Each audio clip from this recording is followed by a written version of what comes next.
Hey guys, tonight we descend into the cold dark tunnels of prehistory. No flashlights, no GPS, just your heartbeat echoing off damp limestone walls and the distant crunch of something chewing. Welcome to a time when the night wasn't silent and the shadows held toothy grins. Yes, you're standing in the middle of Ice Age Europe, surrounded by snow, silence, and cave hyenas. Lots of them. These weren't the giggly cartoon villains you're picturing. These were bone-crushing, meat-hoarding survivalists with powerful jaws and complicated social lives. And they knew how to throw a party in your living room or what passed for 40,000 years ago. So before you get comfortable, take a moment to like the video and subscribe, but only if you genuinely enjoy what I do here. And while you're at it, drop your location and what time it is where you're watching. I'm curious, which time zones have the most night owls? Now dim the lights, maybe turn on a fan for that soft background hum, and let's ease into tonight's journey together. You trudge through a snow-swept valley in southern France. The wind scrapes your face, and the horizon stretches cold and unforgiving. But ahead, there at the base of that rocky bluff is a gaping cave mouth. You step inside and everything changes. The temperature rises a touch, just enough to notice. Your eyes adjust and you see bones everywhere. Long bones, crushed skulls, rib cages turned into chew toys. The smell is long gone, but the memory of it lingers in the dusty air. This was a hyena den. One of thousands scattered across Ice Age, Europe and Asia. They're not around anymore, but their story begins right here in places like this. Cave hyenas, or Crocuta spalia, were Ice Age subspecies of the modern spotted hyena. Bigger, burlier, and apparently much more into interior decorating with bones. They lived from about 500,000 to 11,000 years ago, spanning some of the most dramatic climatic shifts Earth has seen. You wouldn't want to meet one, or be left alone near one, or near a pack, which is how they rolled. You creep deeper into the cave, stepping over a pile of antelope femurs, and try not to imagine what it sounded like in here when the den was full. Picture it. 15 or 20 muscular predators gathered around a carcass, snapping jaws echoing against stone, their breath steaming in the cold cave air. Their laughs, because yes, hyenas really do laugh. High-pitched, eerie, bouncing off the walls like ghostly echoes. You might be in the middle of nowhere, but this is no place for a nap. Mainstream historians agree. Cave hyenas were apex scavengers and predators of the Pleistocene. They could break through bones like they were breadsticks, accessing the nutrient-rich marrow other carnivores couldn't touch, which meant hyenas had leftovers, lots of them. And because they like to bring food back home, kind of like those people who always take Tupperware from the buffet, their caves became archives of Ice Age life.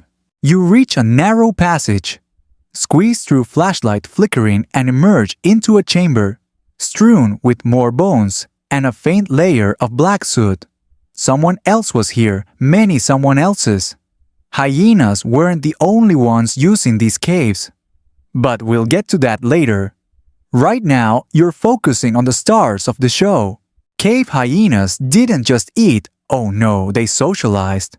Researchers believe they lived in complex matriarchal clans, much like their modern African relatives. That's right, girl power ran the den. Females were bigger, meaner, and definitely in charge. Males mostly tolerated. And the pups raised communally, every adult pitching in every lesson taught, with growls, snaps, and surprisingly gentle nuzzles. Fringe theories even suggest that hyenas practiced strategic caching, storing extra bones in hidden nooks. Not just random hoarding, but food planning. You can imagine a dominant female nudging her teenager. No grower lean, that's for next week. But historians still argue whether cave hyenas cooperated like wolves or bickered constantly like reality TV contestants. The fossil record shows both possibilities, evidence of group feeding, but also signs of infighting and bite marks on their own kind, typical roommates. Now, step outside the cave for a moment, take in the world they ruled. You see mammoths lumbering across the valley, woolly rhinos, snorting near the river reindeer, and bison clumped together like oversized appetizers. The Pleistocene was a buffet of epic proportions, and the hyenas were all-inclusive diners with zero table manners. They followed herds, scavenged leftovers from bigger predators, and weren't shy about stealing lunch sometimes, right out of a saber-toothed's mouth. You can almost hear the growl. "You gonna finish that leg?" Still, it wasn't all party all the time. Life was harsh. Cubs died young. Ice storms rolled in with no warning. And competition was everywhere, big cats, wolves, humans. But cave hyenas adapted. They spread far and wide their range, stretching from Britain to China. Some dens have yielded thousands of bones, stacked like haunted libraries of ancient meat. You crawl back into the cave, tracing the scratch marks along the walls. Were they hyena claw marks, or were some made by people?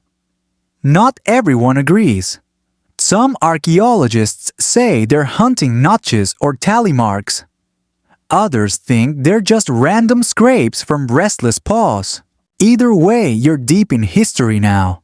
The air is heavy with echoes, and somewhere up ahead, you think you hear a laugh.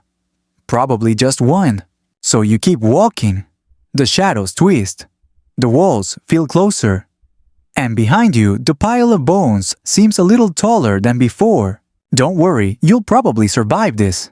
You inch farther into the cave and the floor creaks beneath you, not because it's unstable, but because you've just stepped on what might be a 100,000-year-old collection of shattered femurs.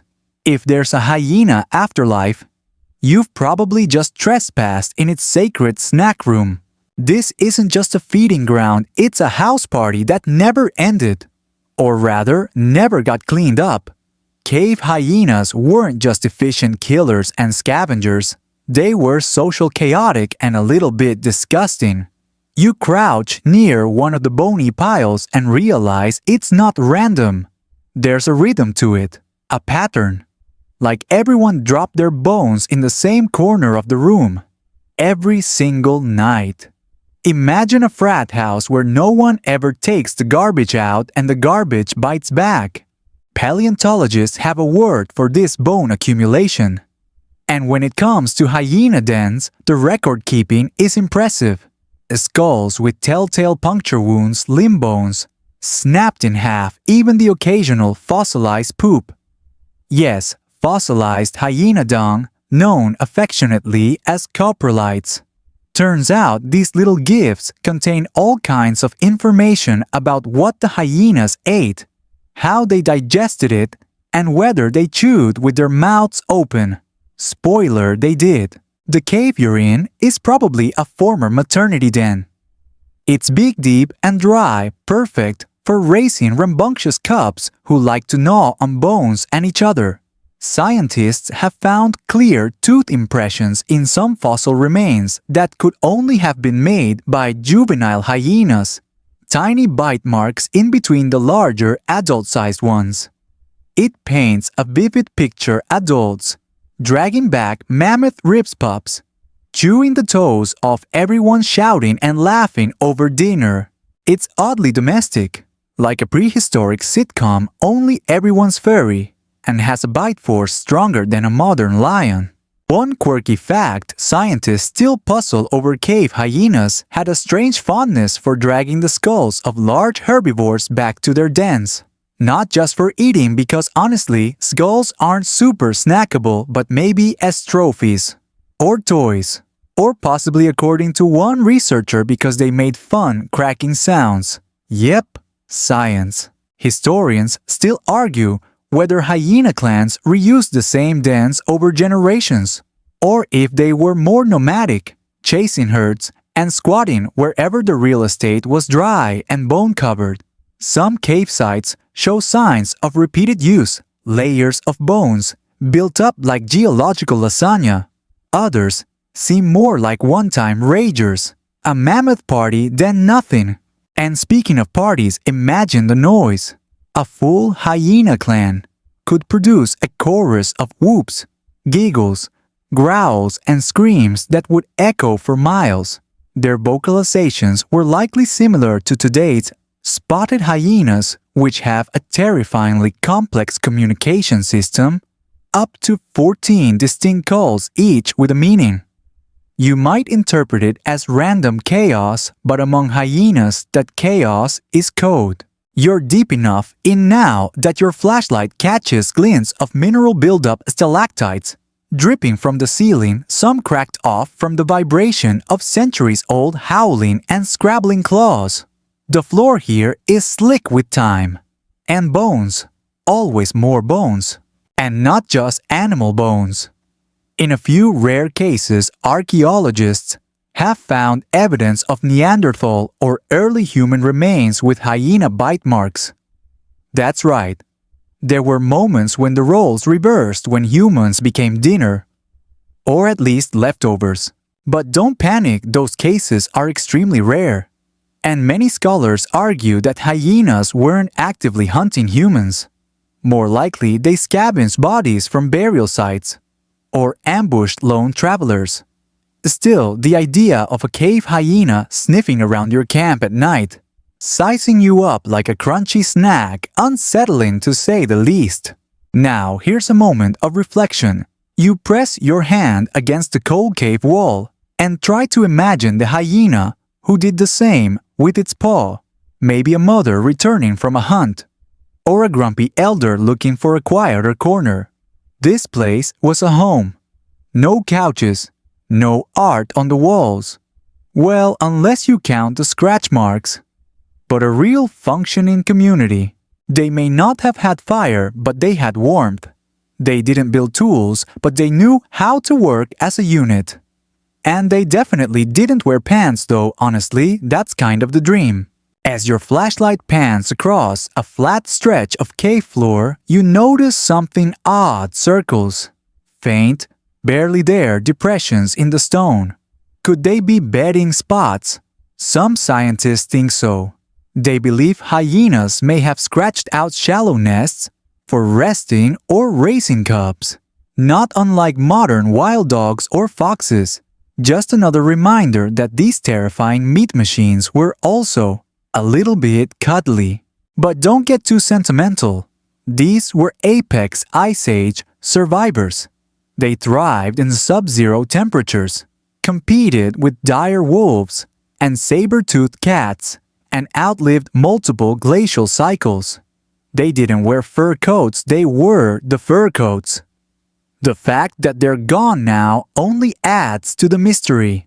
And here's one final curiosity before you move deeper into the cave. In some rare sites, archaeologists have found the skeletons of other predators inside hyena dens. Lions, leopards, even other hyenas. What does that mean? Were these victims rivals, intruders who made one wrong move?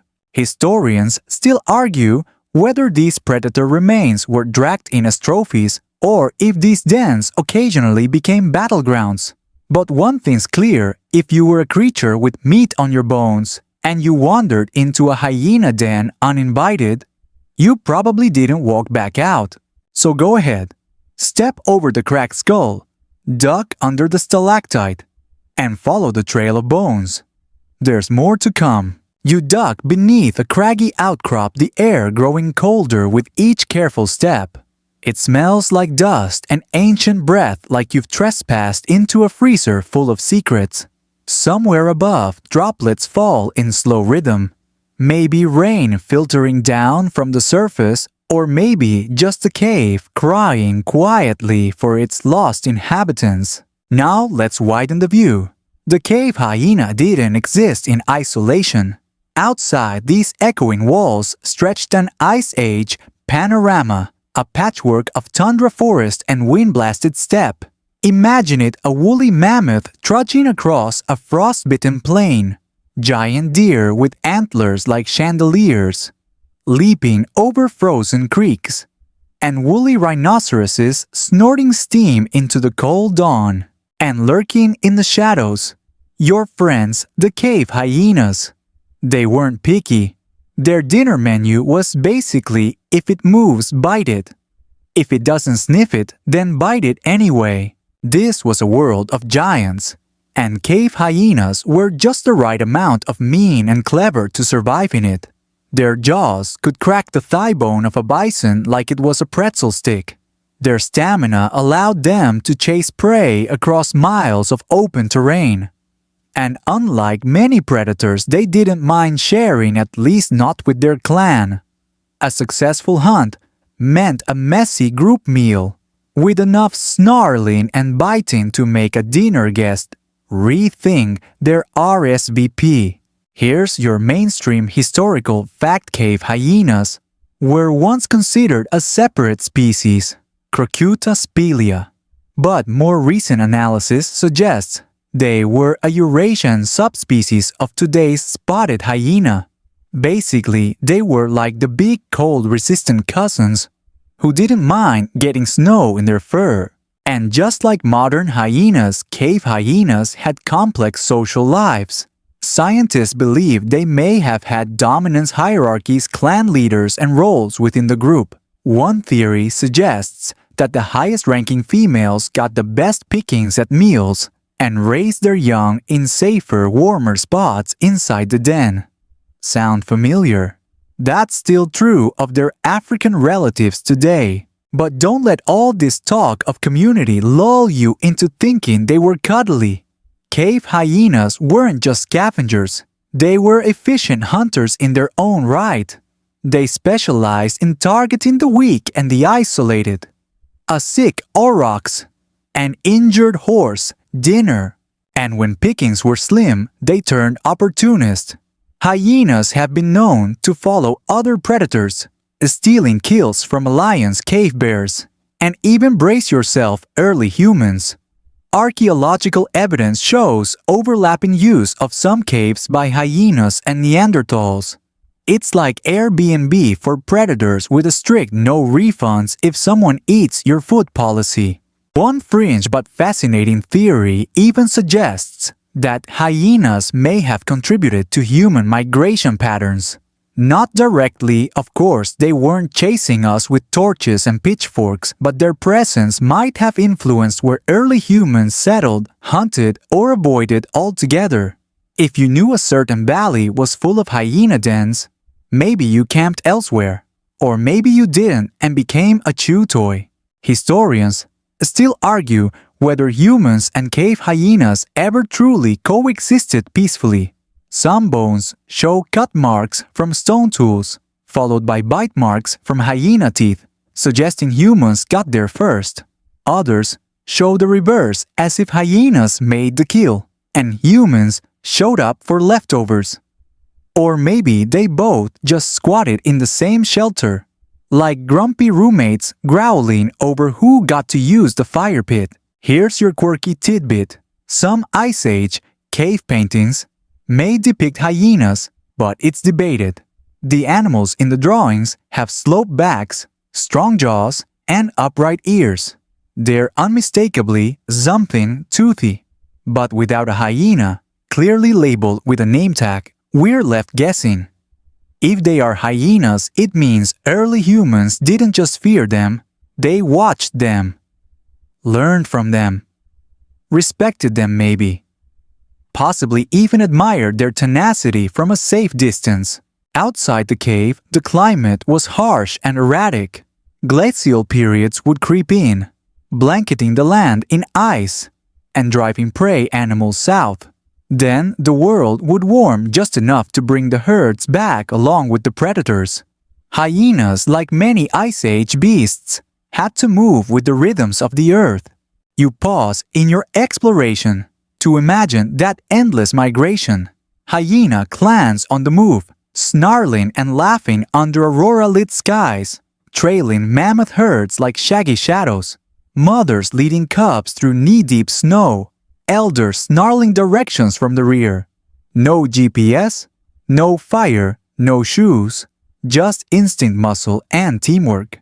But even the strongest instinct can't beat climate change. As the Ice Age began to thaw the giant prey, animals started disappearing. Mammoths, giant elk, and woolly rhinos either went extinct or dwindled into history. And with them, so too began the slow decline of the cave hyena. It wasn't instant. These animals were survivors. But their world, the very ecology they relied on, was changing. Forests began to reclaim open plains, crowding out the animals hyenas once hunted with ease. Other predators adapted better.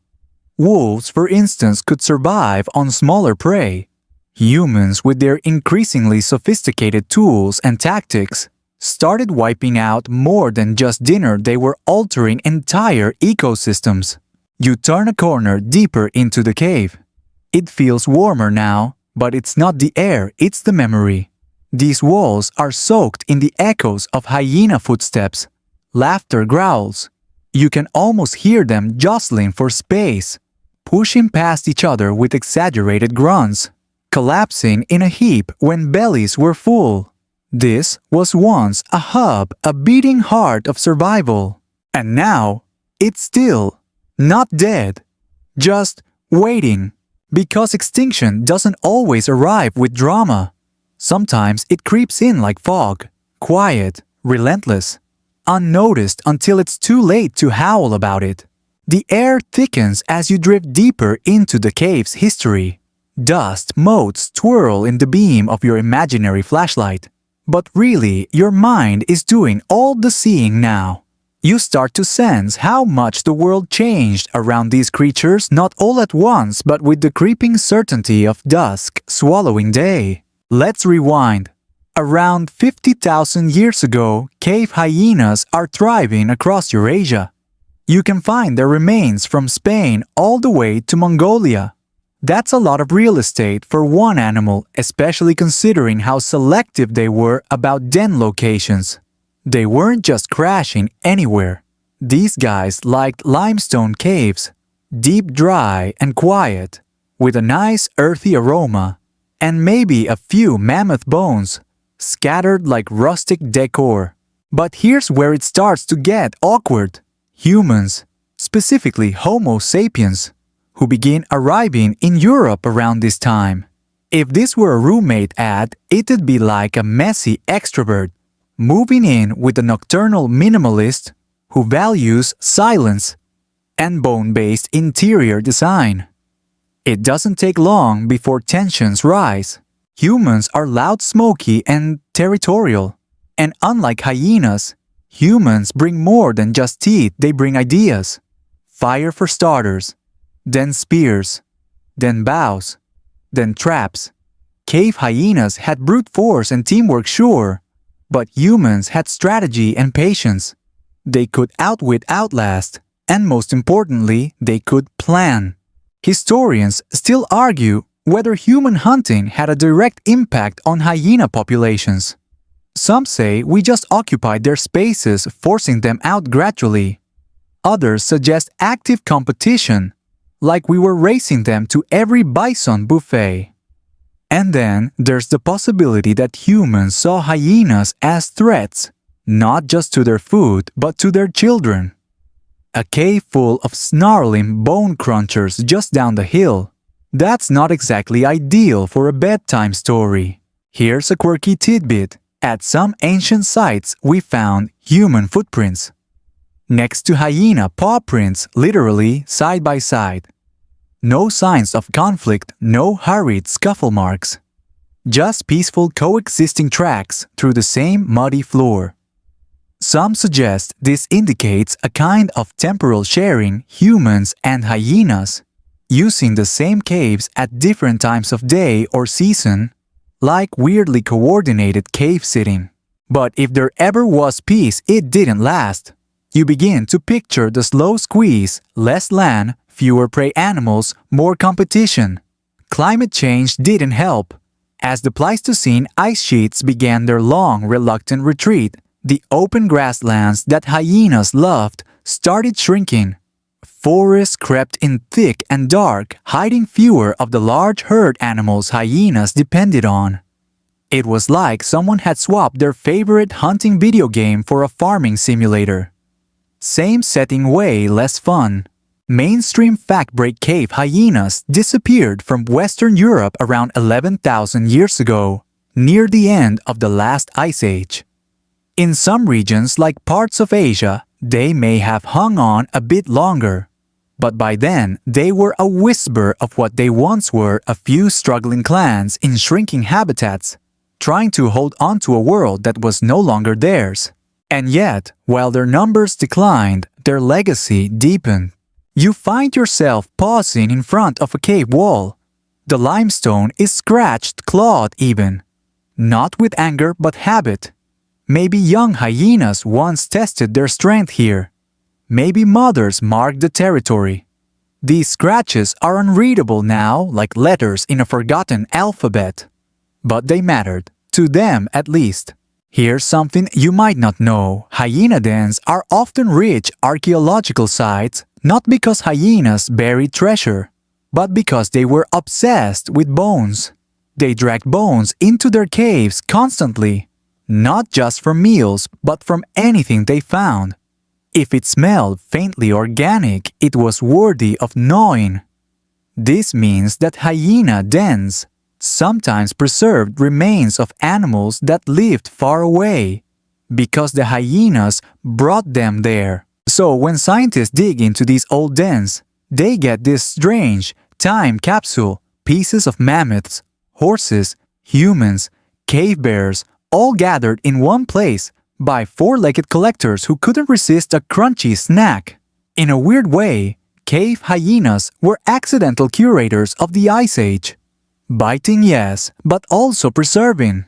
There's an open debate over whether some of the bones found in hyena dens were deliberately arranged. A few researchers have noticed patterns.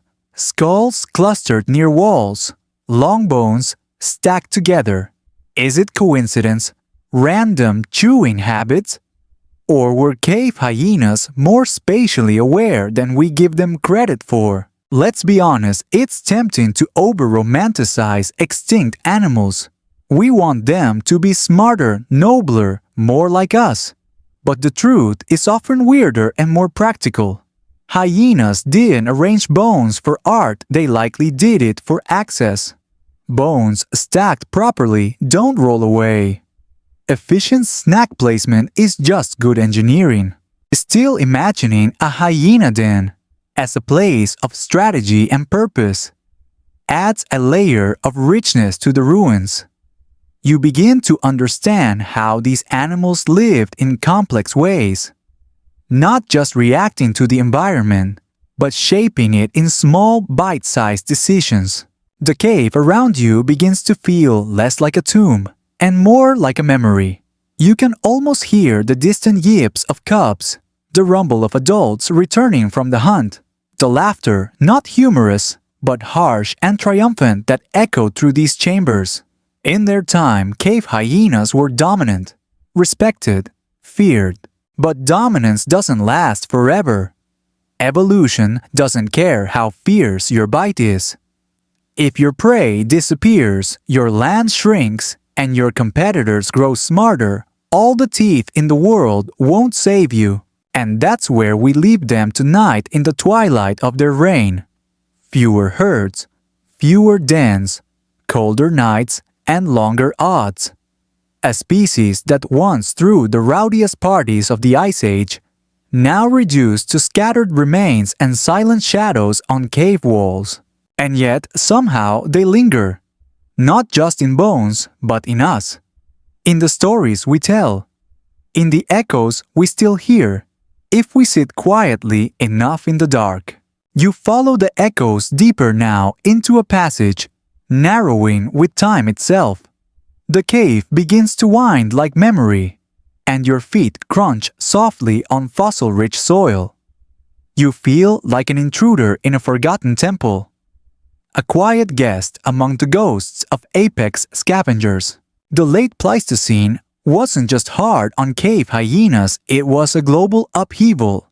The megafauna they depended on, from mammoths to woolly rhinos, began to vanish. One by one, these Ice Age giants bowed out. Some researchers blame overhunting by humans. Others point to rapid climate shifts that made survival too hard. Most agree it was a cocktail of disasters, environmental, biological, and maybe a pinch of bad luck. For cave hyenas, the writing was on the cave wall. No prey meant no party. And when you're a carnivore with a calorie-heavy lifestyle, even a small dip in availability can send your family line straight into the extinction zone. Remember, hyenas didn't nibble. They gorged. They cracked bones for marrow. They needed big kills often. Without herds of elk horses and mammoths traipsing across open plains, they were forced to scavenge more creatively, more dangerously. That's when things get desperate. You imagine a pack of cave hyenas emerging into a thinning forest, sniffing the air for anything edible. Less mammoth, more mouse, maybe a bit of badger, maybe even each other if things got bleak enough.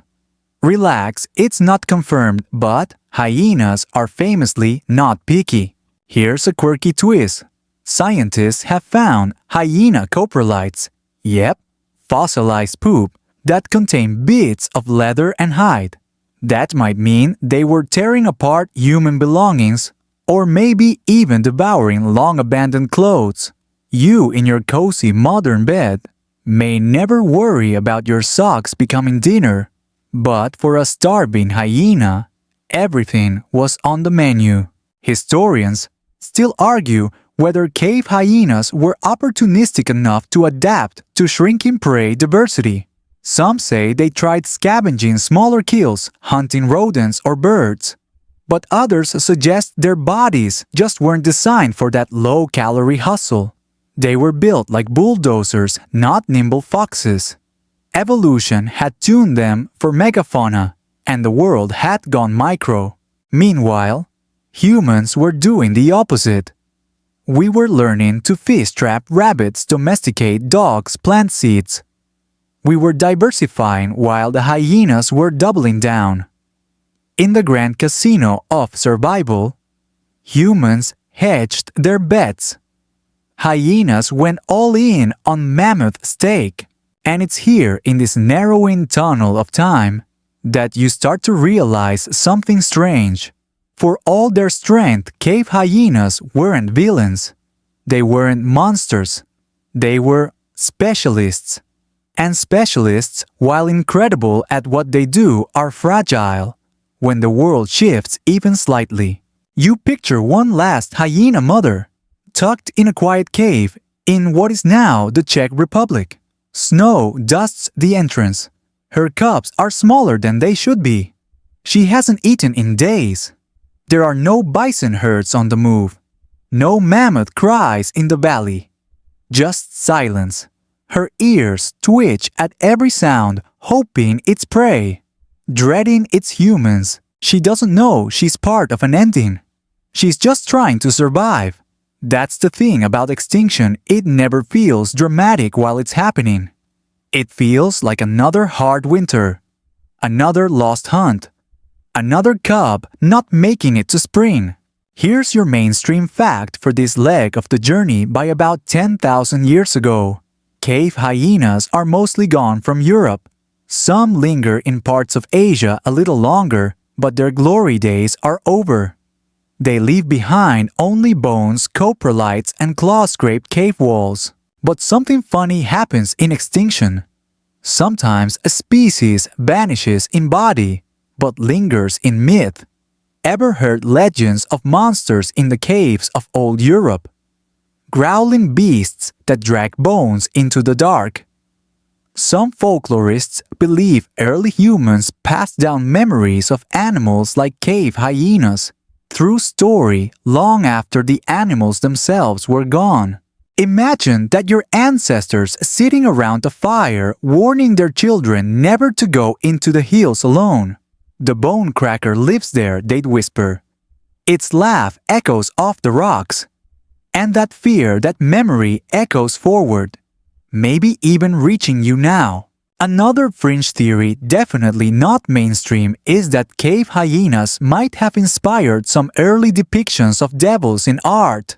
Hunched, sharp-toothed, laughing things with glowing eyes and a stench of death. Is it true? Probably not. But then again, fear doesn't need facts. It just needs a good story. As you stroll through this mental museum, you come upon another fascinating find, a skeleton of a cave hyena with broken ribs healed crookedly. That means the animal survived long after the injury, weeks, maybe months. Which implies help, care, social bonds. That's right. Hyenas weren't just brutal, they were loyal. Modern spotted hyenas still exhibit this nursing, the injured mourning the dead. And cave hyenas, they may have done the same. It's easy to cast them as villains when all we see are teeth and bone piles. But beneath that snarl might have been a heart beating for cubs, for pack, for survival. So now you stand at the threshold. Behind you echoes fossils' claw marks. Ahead, a new kind of landscape. Forests where tundras once ruled. Human fires in caves once filled with bone. The laughter is fading, but it's not gone. You press your palm to the cool stone wall. It's smooth here, worn by countless years of wind and time. And you wonder not what they were, but who they were, and why we still dream of them. Because we do. Somewhere deep in the subconscious we remember. Not just the monsters, but the neighbors. The ones who laughed in the dark. The ones who built homes in stone. And the ones who, when the world shifted beneath them, couldn't keep dancing forever. You take another slow breath, following the trail from the dark musty cave into the open thawing world of the Holocene. The Ice Age is breathing its last chilly breath and the earth is beginning to warm. Plants return. Forests spread. Rivers thaw and run wild with meltwater. And something else stirs humans. Not just hunting, not just surviving, but thriving. You're standing now on a windswept plain in early post-glacial Europe. The tundra has melted into meadows. Birch trees sway, birds chirp. The mammoths gone. The woolly rhinos also gone. The cave hyenas, if they're still around, they're barely hanging on. It's a quieter place. Less stomping, more creeping. And into this new stillness steps the true party crasher Homo sapiens with a mission. You've seen this before in earlier sections, but now it's in full swing.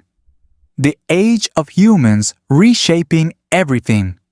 Landscapes, predator hierarchies, even time itself. See, humans aren't just killing for meat anymore. They're organizing into tribes, farming the land, domesticating animals. And here's your mainstream fact.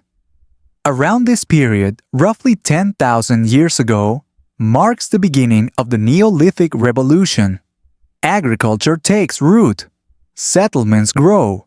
And with that comes something cave hyenas never had stability, but also fences, and fires, and tools that aren't just for hunting but for clearing land, cutting trees, building enclosures.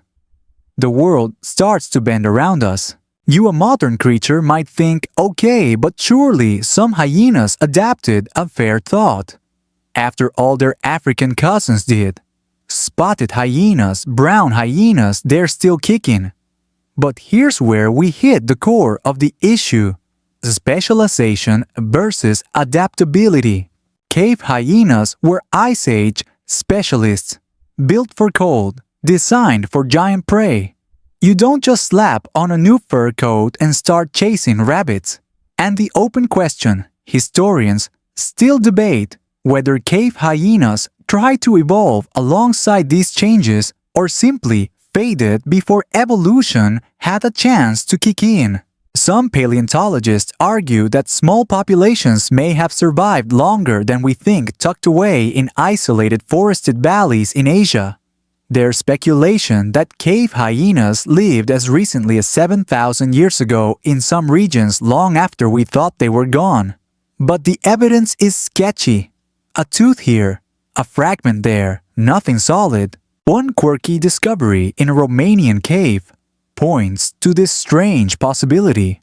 Researchers found what they believe is a hybrid hyena skull part cave part spotted. Could this mean crossbreeding, a last-ditch effort for survival through interspecies mingling? Or just a misidentified fossil? No one agrees. But it adds a romantic tinge to their extinction story. Imagine the last cave hyenas clinging to survival by mixing with their savanna cousins. A desperate hybrid love story in the face of oblivion. Now here's where it gets a little poetic.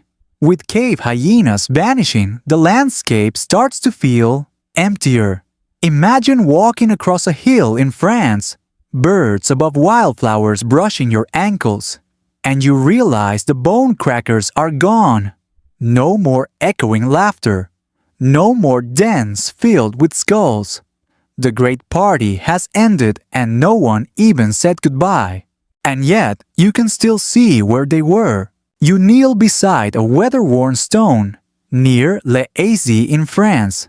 At first glance, it's just rock. But then your fingers trace faint gouges, hyena claw marks, long since fossilized. It's a postcard from the past scratched in stone. A signature that says, "We were here." There's something haunting about that. You think about how long they ruled this landscape. For over 300,000 years they were apex players. And humans, we've barely scratched that surface. The cave hyena laughed through ice storms and volcanic winters. We've only been farming for a few blinks of geologic time. Who's really the flash in the pan? You pass through the whispering grass and arrive at another site, this one filled with red ochre handprints, human ones, painted onto the same walls where hyena bones littered the floor. It's a meeting of species in pigment and tooth. Did they ever see each other? Did one flee while the other hunted? Or did they pass like ghosts avoiding each other's eyes? Two predators sharing a fragile ecosystem. And now for a bit of fringe flair. Some ethnographers point out that early European myths include laughing demons or hyena spirits that haunt the wilderness, often described as bone eaters or cave dwellers. Sure, it might just be storytelling, but how often do stories outlive the thing that sparked them? One story even tells of a beast that wears the voice of your brother and lures you into the hills. Creepy, right? Some believe this is a memory of hyena mimicry. Modern spotted hyenas are known to produce a wide variety of sounds, some eerily close to human laughter or crying. Maybe ancient humans heard those calls echoing from the darkness and imagined something worse. There's a theory, not widely accepted but certainly juicy, that cave hyenas occasionally use echoic sound to confuse prey or rival predators.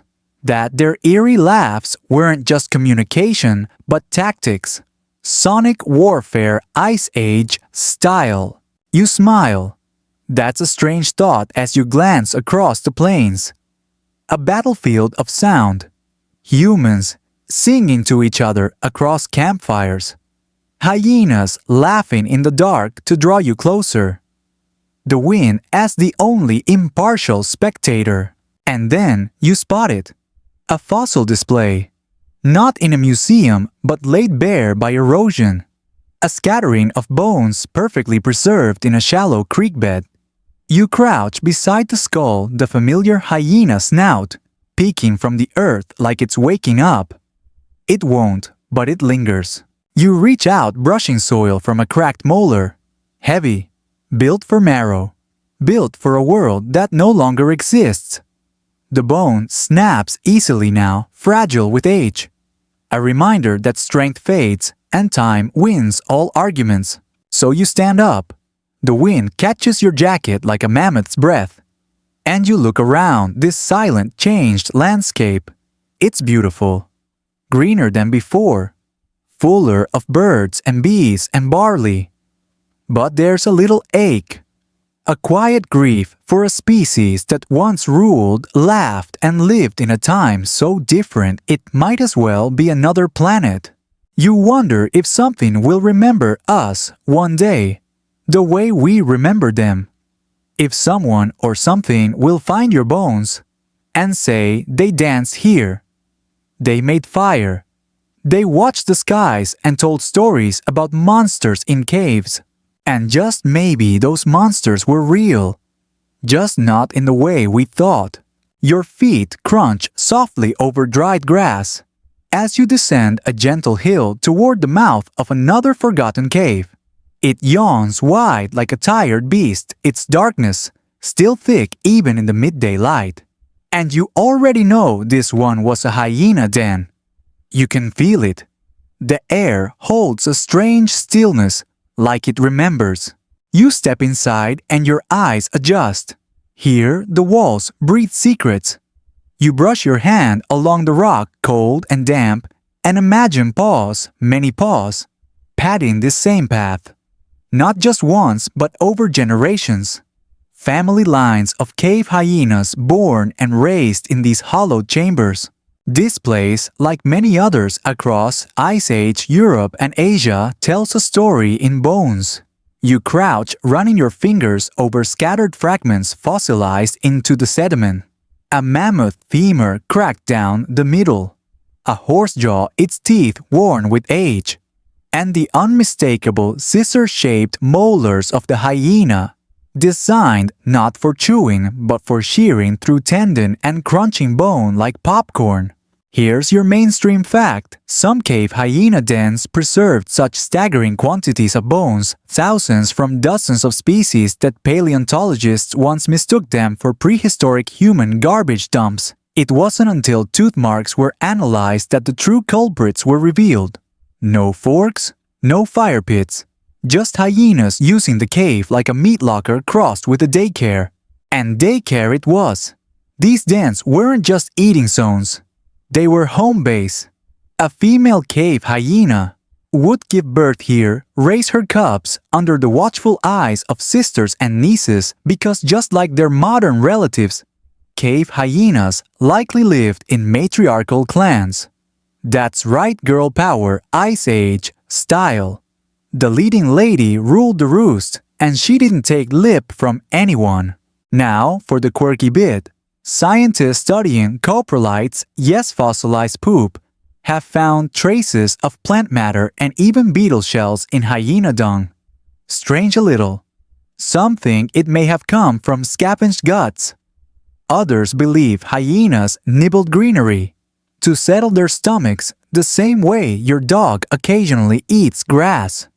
Whatever the reason, even their waste paints a vivid picture of the ecosystem. And the smell. Well, lucky for you, time has taken care of that. Now here's where things get a little contested. Historians and archaeologists still argue whether cave hyenas ever directly competed with humans for shelter. After all, we both liked caves. Warm, dry, defensible. But some excavations show alternating layers. Human occupation, then hyena, then back again, suggesting a sort of timeshare. Others hint at more violent exchanges. Blood-stained tools. Hyena skulls cracked with unnatural precision. Did humans evict them? Hunt them? Or did the hyenas just wait until we left? You shine your imaginary flashlight deeper into the chamber. Here, the walls tell you things. A red smear of ochre. A faint engraving of what looks like a deer. Human art scratched right above a hyena coprolite. It's a layered time capsule, two species brushing against each other across millennia. And then there's the strangest thing. In a few rare caves, hyena bones have been found arranged in odd patterns. One skull placed on a flat rock, vertebrae in a curved line. Did humans do this ritual warning decoration? Or was it hyenas playing with leftovers like toddlers with wooden blocks? The mystery lingers unsolved. Outside, you imagine the landscape again, only this time. You focus not on the predators but the prey. Giant deer, shaggy horses, musk oxen thundering across the plains.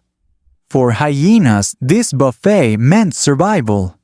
But as climate shifted and humans expanded, the menu shrank. You pause on the image of a lone cave hyena mother trying to raise her cubs in a cave, now too close to a growing human settlement. Less prey, more danger. Every hunt, longer, harder. Every howl, more desperate. You feel her stress. You want to help, but you know you're thousands of years too late. Your mind drifts to one of the more debated topics. Could cave hyenas have lived in closer contact with humans the way some wild species today hover on the edges of villages, like foxes raiding trash bins or raccoons testing back doors? Some researchers argue it's possible, especially in leaner times.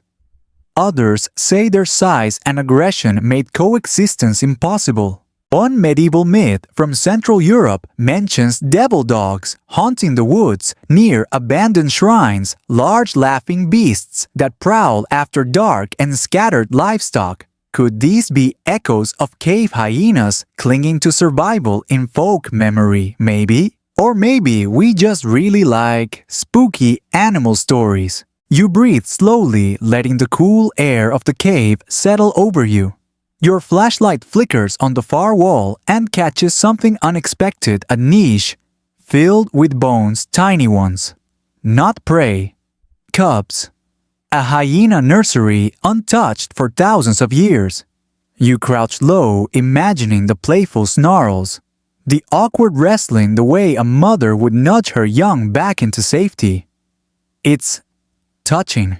For a moment, cave hyenas stop being monsters and start being parents. Family creatures. Not unlike wolves or lions or, yes, even you. We love to fear predators, but we forget they love too. They worry, they protect, they grieve. The flickering light fades and the bones blur back into shadow.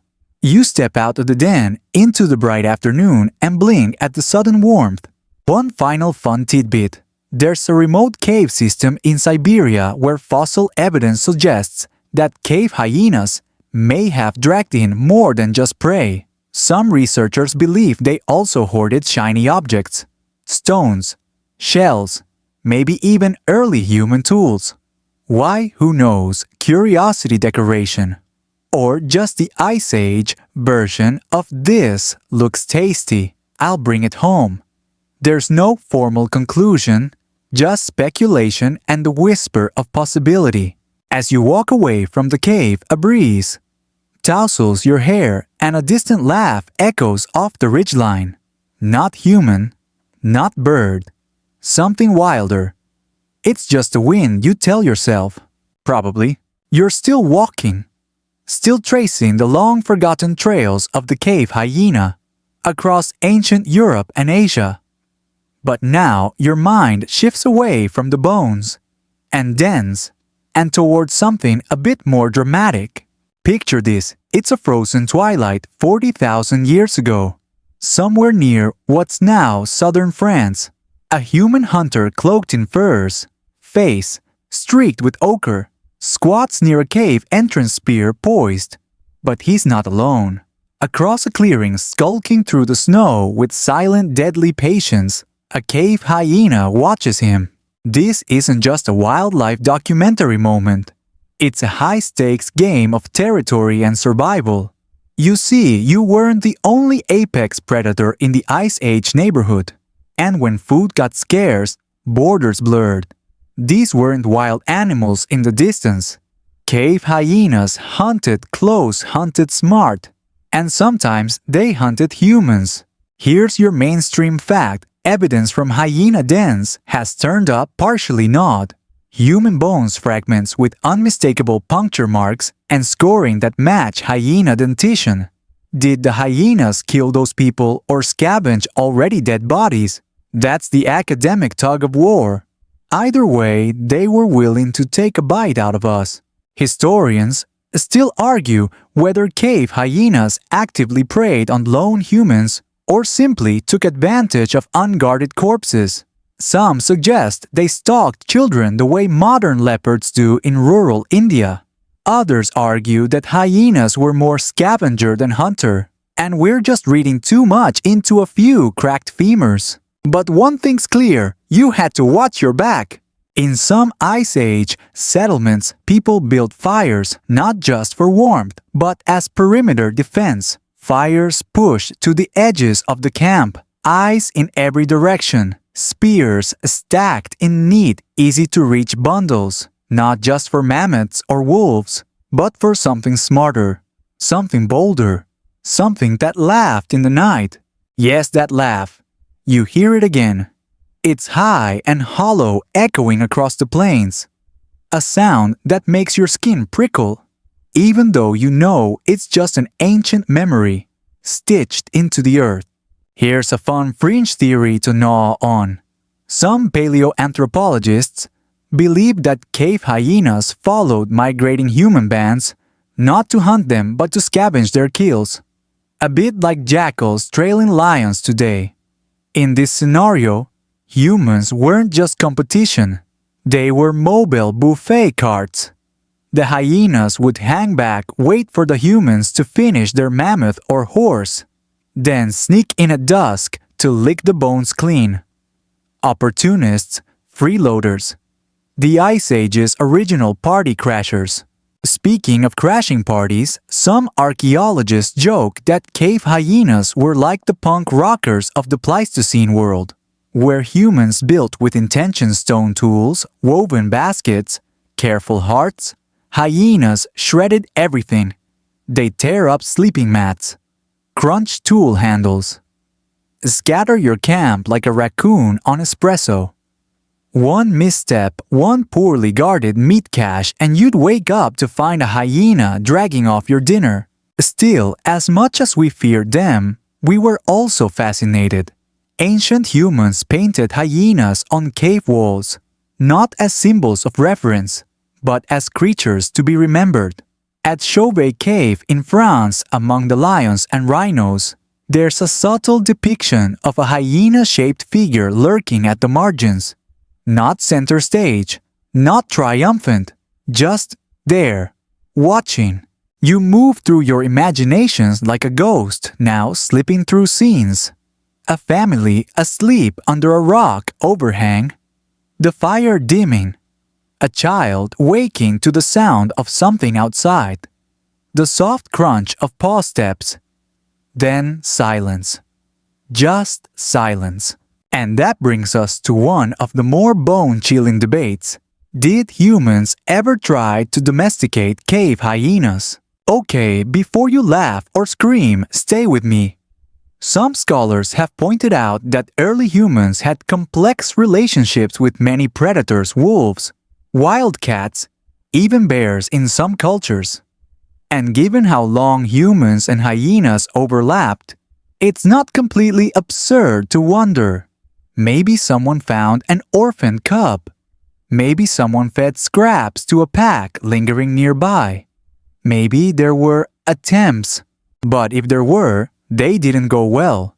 Cave hyenas were huge, up to 3 feet at the shoulder, some nearing 200 pounds.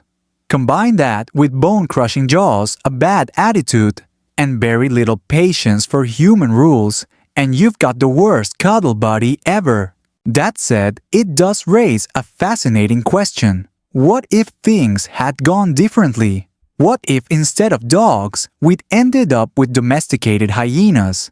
Little spotted monsters by the heart, drooling on your foot while eyeing your leftovers. A strange image, sure, but not an impossible one. Instead, humans probably saw them as pests, competitors, threats. You get the sense that, like the raccoon with too many opinions, cave hyenas were just a little too clever, too bold, too good at surviving. And then one day they weren't.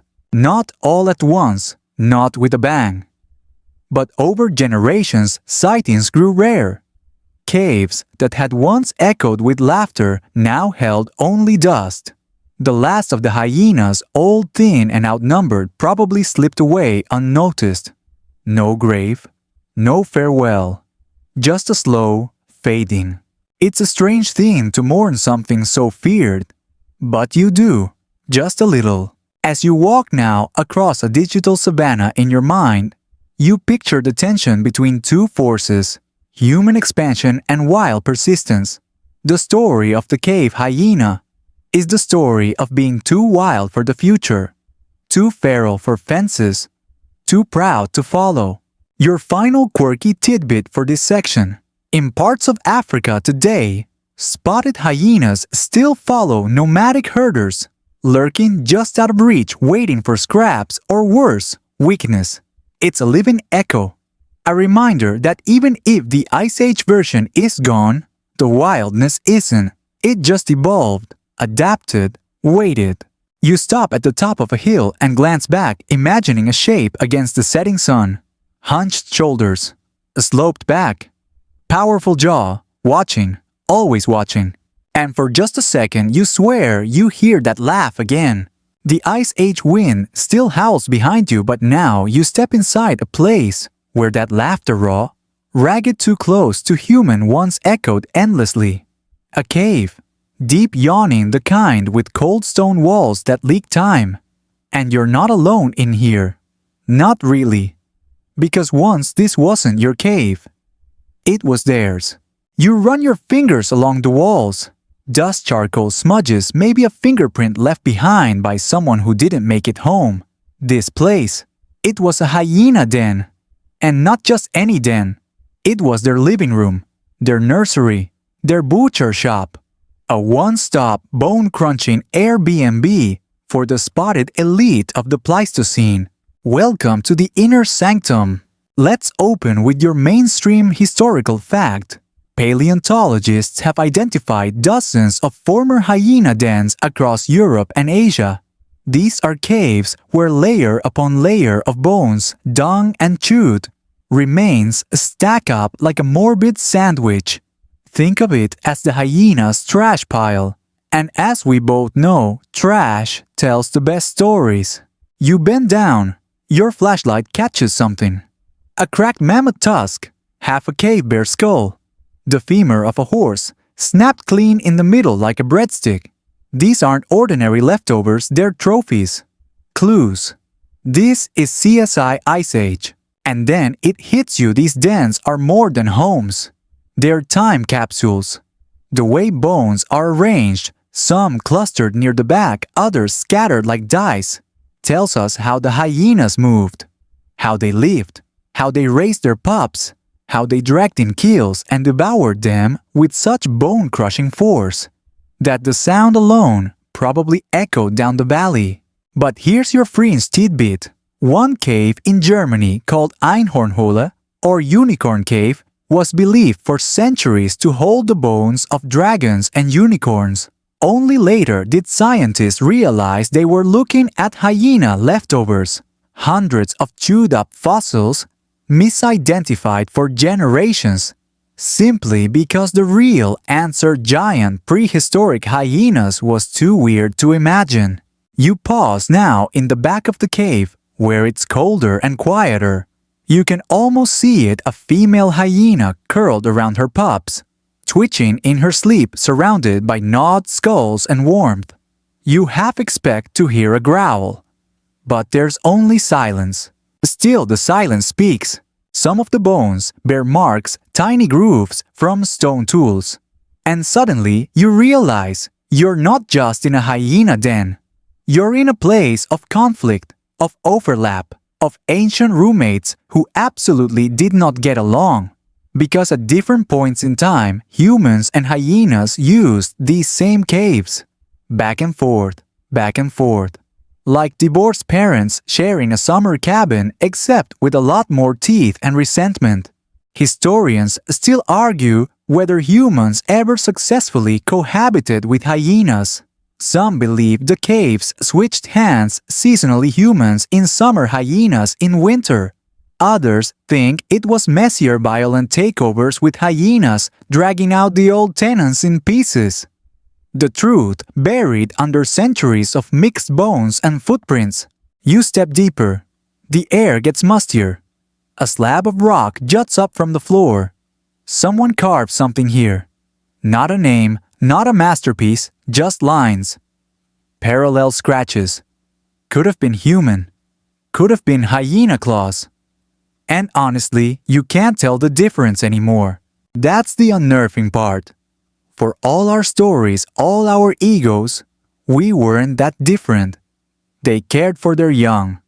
They marked their homes. They fought over shelter and food and survival. Sound familiar? You know what else is familiar? The poop. Here's a delightful little detail you didn't ask for, but are getting anyway. Fossilized hyena dung, called coprolites, turns up in many of these caves.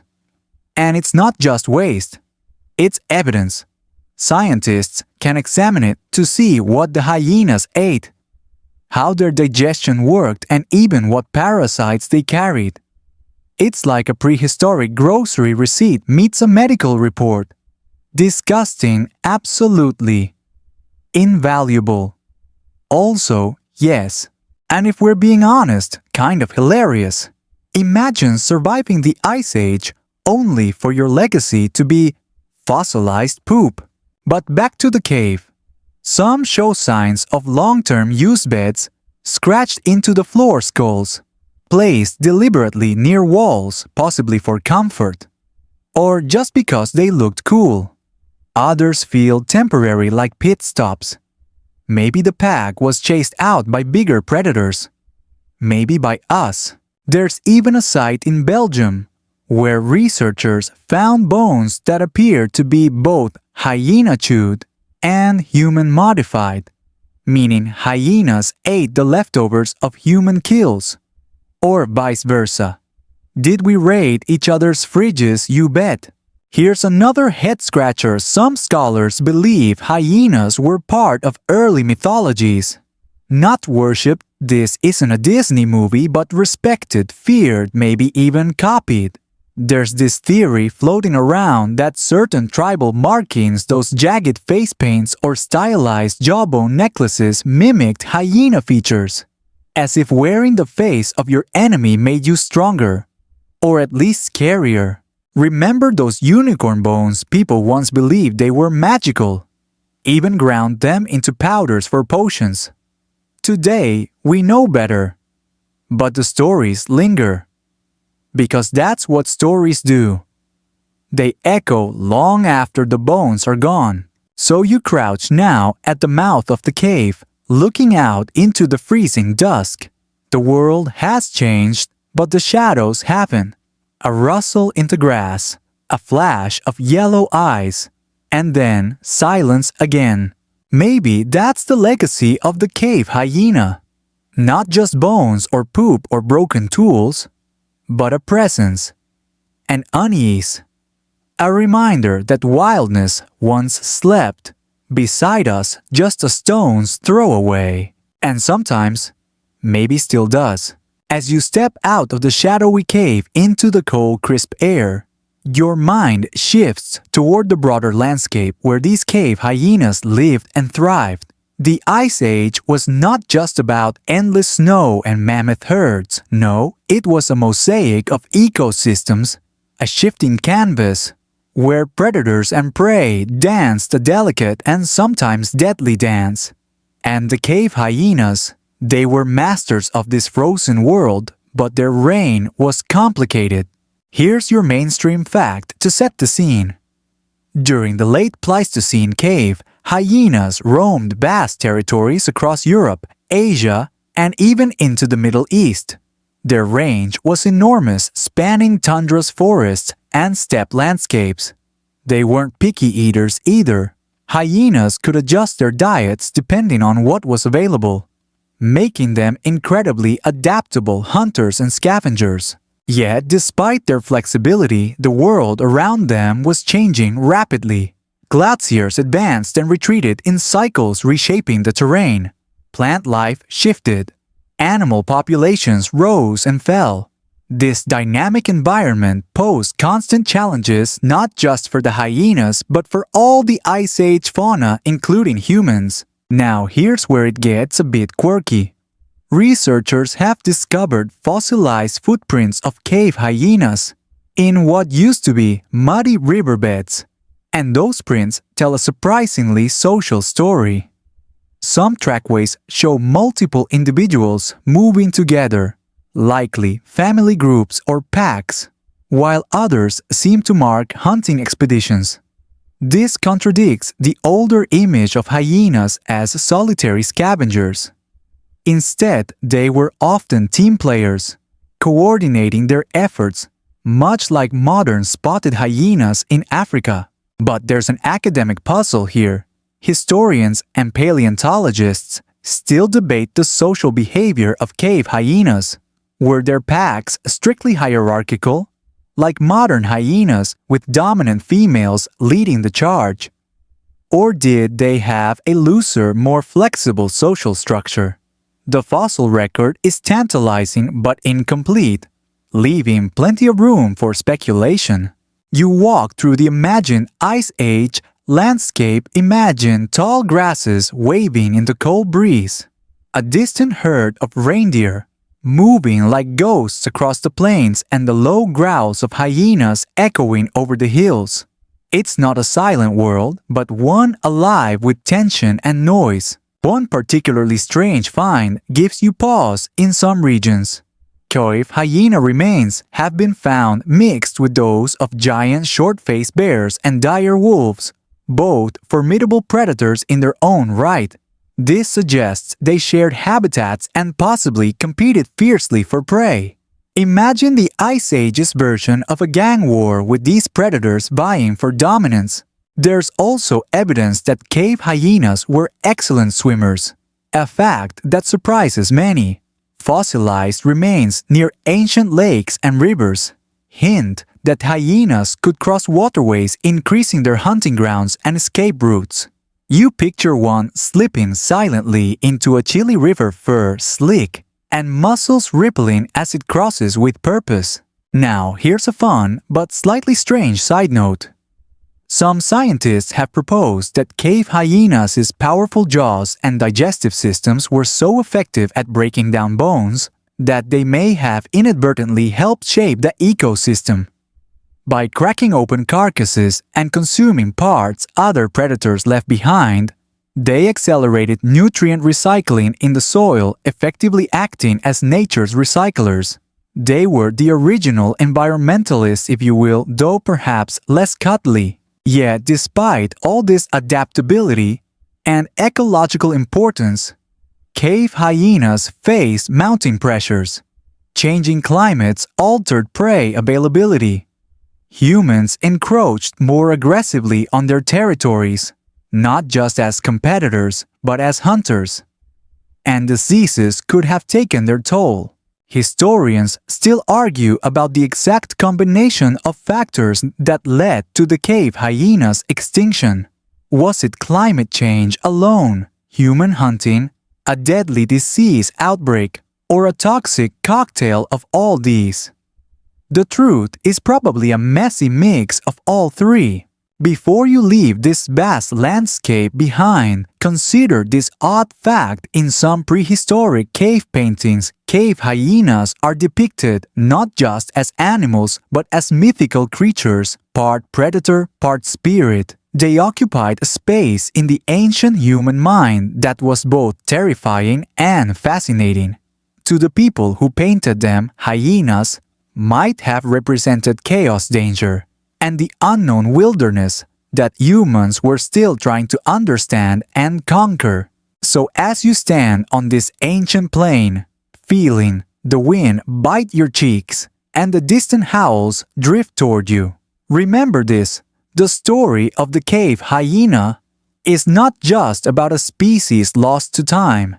It's about survival, adaptation, and the tangled relationships between predator-prey and human. And like any good story, it leaves you wanting more. You press onward through the ancient wilderness, the crunch of frost underfoot, fading into the whisper of wind through skeletal trees. The world of the cave hyenas wasn't just about bones and battles, it was also about the rhythms of life, the strange rituals, and the ways these creatures communicated beyond the growls and snarls. Your mainstream fact here: modern spotted hyenas used to complex vocalizations, laughs, whoops, and groans to coordinate hunts and social hierarchy. Scientists believe their Ice Age cousins likely had a similarly rich language, adapted for the echoing chambers of their caves and the open tundra alike. Now imagine you're right there in a cave, ears twitching, as hyenas vocalize in a strange symphony of sounds. The laugh we associate with hyenas might have actually been a tension signal, a way to keep peace in the pack or warn rivals off. There's even evidence that these vocalizations varied between groups like dialects, which makes you wonder if Ice Age hyenas had regional accents. Here's a quirky tidbit. Some researchers speculate that the eerie howls and laughs heard by ancient humans may have inspired folklore about spirits or tricksters. After all those who've heard a hyena's call in the dead of night know it can send a chill straight down your spine, like the world's original ghost story soundtrack. But beyond sound, these animals had ritualistic habits that archaeologists are still trying to decode. In certain dens, bones are arranged in curious patterns, some stacked neatly, others spaced evenly around the cave.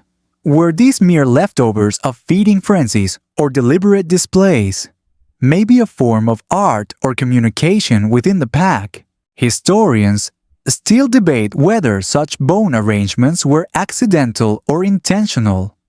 Some argue they were a kind of territorial marking, while others suggest they might have had social or even spiritual significance to the hyenas themselves. Speaking of territory, cave hyenas were fiercely protective. Packs could mark boundaries with scent markings and scat piles, a sort of do not disturb sign in ancient times. In fact, the smell of hyena dung was so potent that it likely served as both a warning and a way to attract mates. That brings us to an amusing but slightly gross fact. Hyena scat often contained crushed bone fragments, making it incredibly tough and pungent. Researchers who've studied fossilized dung say it's basically ancient crunchy granola, protein-packed, but definitely not something you want on your hiking boots. Still, those scat piles tell us more than you'd expect. From them, scientists can reconstruct ancient diets, parasite loads, and even migration patterns. It's like reading a diary written in the least appealing handwriting possible. Now, zoom out and picture the pack dynamics. Unlike the fierce solo hunters in movies, cave hyenas depended heavily on cooperation. The females were typically dominant, ruling the clan with an iron paw. This matriarchal system baffled early scientists, who assumed male dominance was universal. Inside the pack, social bonds were crucial. Hyenas groomed each other, helped raise the young collectively, and developed hierarchies with subtle displays of power and submission. You can almost hear the pack's equivalent of office politics, except with more teeth and less coffee breaks. One especially interesting debate among researchers is whether cave hyenas competed or cooperated with humans beyond mere conflict. Some archaeological sites hint at moments of uneasy coexistence. Could hyenas have been early commensals living near human camps, scavenging scraps and even benefiting from human hunting success? On the flip side, other evidence points to fierce antagonism. Hyenas stealing kills, raiding human shelters and even attacking children or the elderly. So were they foes, freeloaders, or something in between? Whatever the case, the relationship was complicated, layered, and full of tension. You might even picture a scene where a group of prehistoric humans hear the distant chilling laughter of hyenas outside their firelight hearts pounding, knowing well that their uneasy neighbors could be both a nuisance and a deadly threat. And that's the thing about cave hyenas. Their story is not just about extinction. It's about the blurry lines between wildness and civilization survival, and coexistence, fear and fascination. You shake your head slightly, imagining all the hyena house parties that once happened in caves, like these wild, noisy, chaotic gatherings that surely rival any modern party, except with more snarling and less karaoke. You wander deeper into this ancient twilight, where the echoes of cave hyenas' social lives continue to ripple through time. Their parties weren't just noisy gatherings. They were crucial for survival, shaping pack cohesion and the passing of knowledge. Here's a solid fact to anchor you. Modern hyenas are one of the few non-primate species known to have culture, meaning they pass learned behaviors from one generation to the next. It's likely their Ice Age ancestors shared this trait, teaching hunting techniques and social norms through vocalizations and interactions at their communal dens. Imagine the hyenas gathered around the dim glow of a flickering fire. Oh wait, no fire, just the eerie reflections of moonlight off bones, exchanging information through growls and body language. This is their version of a house party full of hierarchy negotiations, mating displays, and young ones learning the ropes. Now here's an odd but fascinating side note. Fossil evidence shows that some hyena dens were used repeatedly for hundreds, sometimes thousands of years. That's like your favorite nightclub, staying open continuously through centuries of changing trends. These dens became social hubs rich with layered histories and bone stories. Archaeologists have even uncovered dens where ancient humans left their own marks, handprints, charcoal drawings, and tools. It's as if the hyenas and humans were both guests, each leaving traces of their existence on the same walls, perhaps unaware of the silent rivalry simmering just outside. Speaking of rivalry, here's a fun image picture. A teenage cave hyena trying to impress the pack by dragging home the biggest bone, only to be one-upped by a sly human hunter with a spear. That interplay between animal bravado and human ingenuity added tension to these ancient neighborhoods. Historians and paleontologists still argue about how much interaction was peaceful versus hostile. Some scholars suggest occasional cooperation, or at least tolerance, especially during harsh winters when resources were scarce. Others emphasize frequent clashes over food and territory. This debate leads to a bigger question about the nature of human-animal relationships in prehistory. Were early humans more like competitors, predators, or neighbors? The truth probably depended on time, place, and circumstance. Meanwhile, back at the den, the party goes on. Young hyenas play fight under the watchful eyes of adults, learning not just survival skills, but social cues: who's boss, who's ally, and who's the clan clown. This last role was important. Humor and play might have helped diffuse tensions much like it does in human groups today. Here's a quirky, lesser-known fact. Some paleontologists suggest hyenas' distinctive laugh might have originally evolved as a playful call among juveniles before becoming an adult signal of social status. So when you hear that laugh in nature, documentaries, you're possibly listening to the world's oldest inside joke. Of course, the evolutionary origins of hyena vocalizations aren't fully understood, and historians still debate whether these sounds served primarily communication or intimidation purposes. You notice how this social complexity parallels humans in surprising ways. It's almost comforting, isn't it? That even a creature often labeled scavenger had such intricate social dynamics. As the Ice Age deepens, these social gatherings take on new urgency. Environmental pressures mount, forcing packs to adapt. Food becomes scarcer. Territories shrink. The once lively house parties grow tense, sometimes violent. But the resilience of the cave hyena shines through.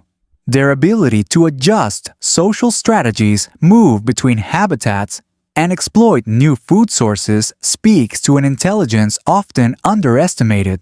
You feel a strange kinship here, caught between worlds, caught in survival's dance. This wasn't a simple tale of extinction, but a saga of adaptation, social bonds, and a relentless fight to keep the party going. The cave walls still whisper with the echoes of those long-gone nights, and you almost swear you can hear the distant laughter just beyond the edge of sleep. You drift forward, carried on the chilly breath of the Ice Age wind into the quieter moments, when the cave hyenas weren't hunting or partying, but simply surviving the long dark winters. Life was far from easy, and every day presented new challenges. Here's a solid mainstream fact for you, Ice Age. Megafauna like mammoths, giant deer, and woolly rhinos were the main prey for cave hyenas, who relied heavily on scavenging, but also were capable hunters. Their powerful jaws could crush bone to extract marrow, a prized, calorie-rich resource vital during lean times. But here's where it gets curious. Some fossil sites show hyenas feeding on creatures they probably didn't hunt themselves, like giant ground sloths, and even the occasional cave bear. This suggests hyenas were opportunists, scavenging carcasses left by other predators or natural deaths. You can picture them rummaging through a frozen forest, sniffing out the faintest scent of leftover food beneath the snow. There's an ongoing scholarly debate about how much cave hyenas hunted versus scavenged. Some researchers argue they were primarily scavengers relying on human kills or other predator leftovers. Others insist they were formidable hunters, capable of bringing down large prey themselves. The truth, as usual, is probably somewhere in between. Now, let's talk a little about their physical prowess. Cave hyenas were bigger and stockier than their modern relatives, with massive skulls and stronger jaw muscles. This physicality gave them an edge in dealing with tough Ice Age carcasses and fending off competitors. A quirky and somewhat amusing fact because of their bone-crushing habits, cave hyena teeth are often found worn down or broken. Scientists joke that their dental bills must have been astronomical if they had insurance. Imagine a hyena with a toothache during the Ice Age. No dental floss or ibuprofen for you, buddy. Another intriguing detail lies in their digestive systems. Hyenas can digest almost everything, including bones and hooves, which means they left behind very little waste. This efficiency was a key survival trait in the resource-scarce Ice Age environment. You might wonder about their relationship with humans during these harsh winters. Were they competitors for shelter and food, or did they maintain a wary distance? Some archaeological sites show overlap between human and hyena habitation. sometimes in the very same caves. Historians still debate how often humans and cave hyenas clashed versus coexisted peacefully. Some evidence points to humans scavenging from hyena kills or even stealing hyena dens when the animals were away. It's a prehistoric game of cat and mouse, or rather, hyena and human. Picture this group of cave dwellers huddled around a fire, wary of the lurking hyena pack outside. The faint glow reveals the wary faces, and every snap and crackle of wood sets hearts racing. Meanwhile, the hyenas circle waiting for a chance to snatch leftovers or even prey on the vulnerable. Despite this tension, some anthropologists speculate there might have been moments of indirect cooperation. Perhaps hyenas followed human hunters to scavenge leftovers, reducing the need to hunt themselves in the harshest seasons. Here's a quirky detail. Researchers have found fossilized hyena coprolites, fossil dung, near ancient human camps, containing traces of human food, remains like bones from prey, animals humans had butchered. It's the Ice Age version of taking out the trash.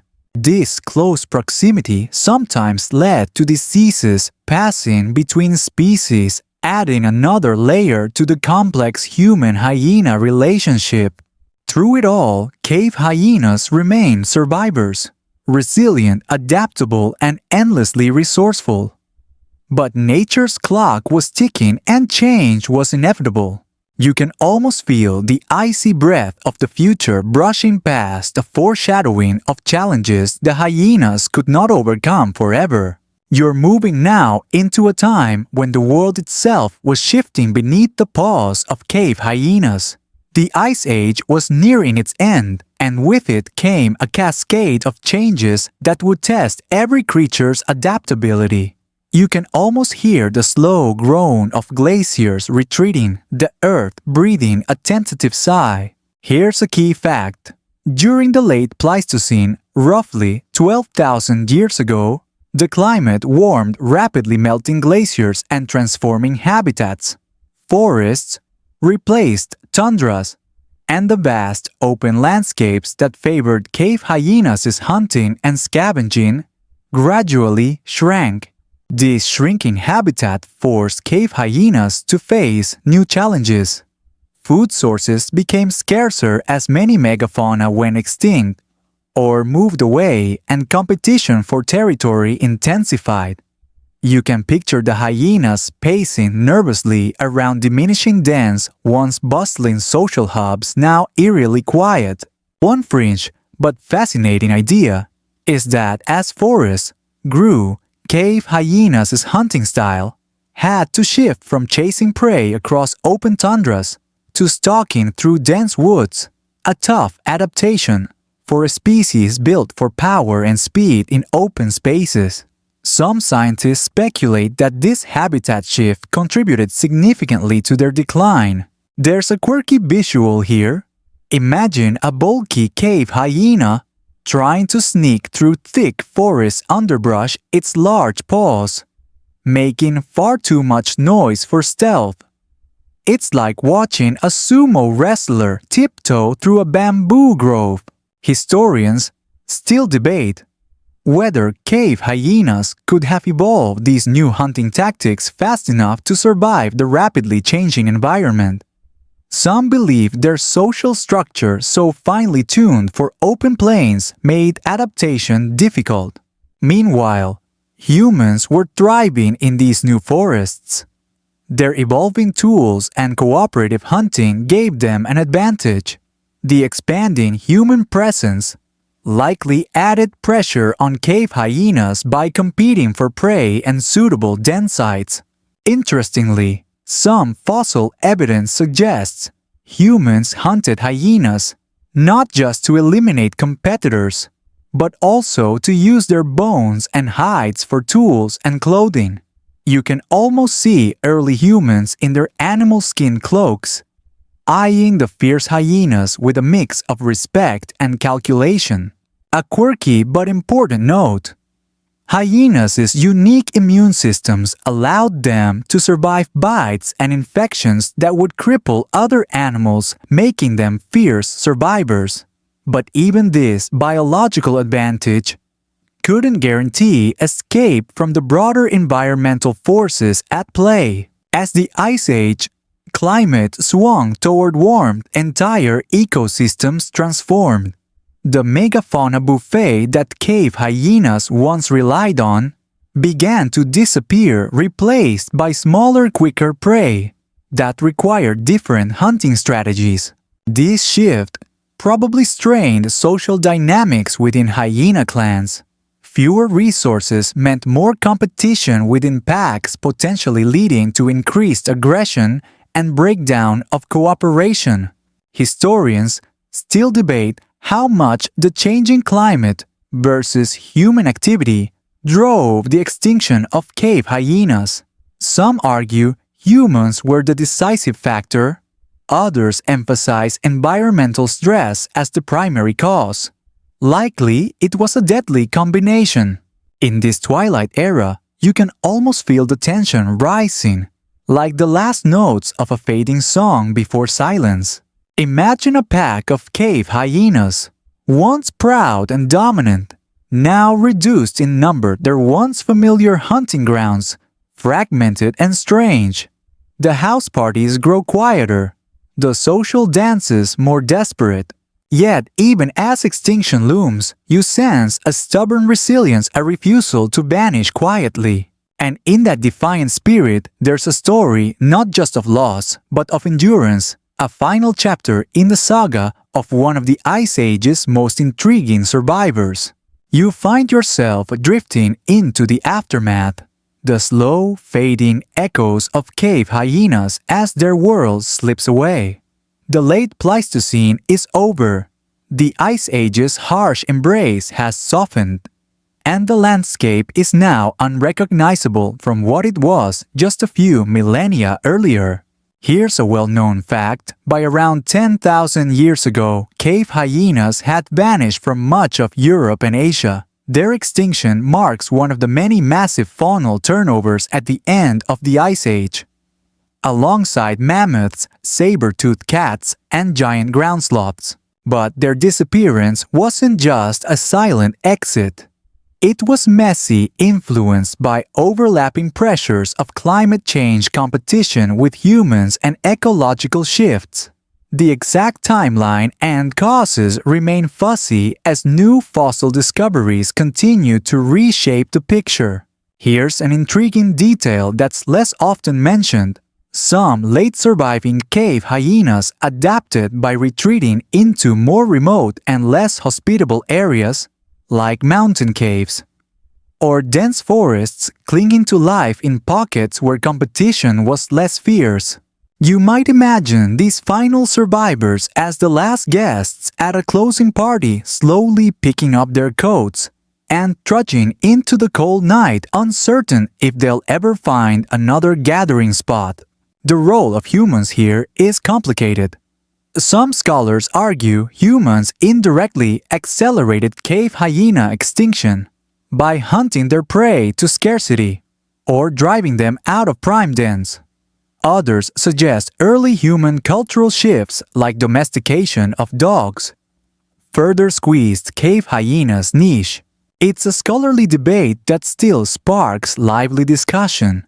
Were humans the architects of cave hyena extinction, or simply opportunistic witnesses of a changing world that would have doomed the species anyway? Interestingly, genetic studies show that modern spotted hyenas, their distant relatives, carry some DNA traces from these extinct cousins, hinting at ancient interbreeding or shared ancestry. So in a way, cave hyenas live on, whispering through the genes of today's wild hyenas.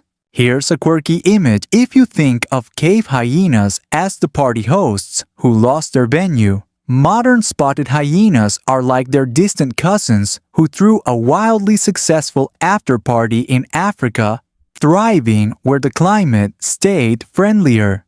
Archaeologists have found cave paintings that include vivid depictions of hyenas, showing how deeply these animals imprinted on human culture.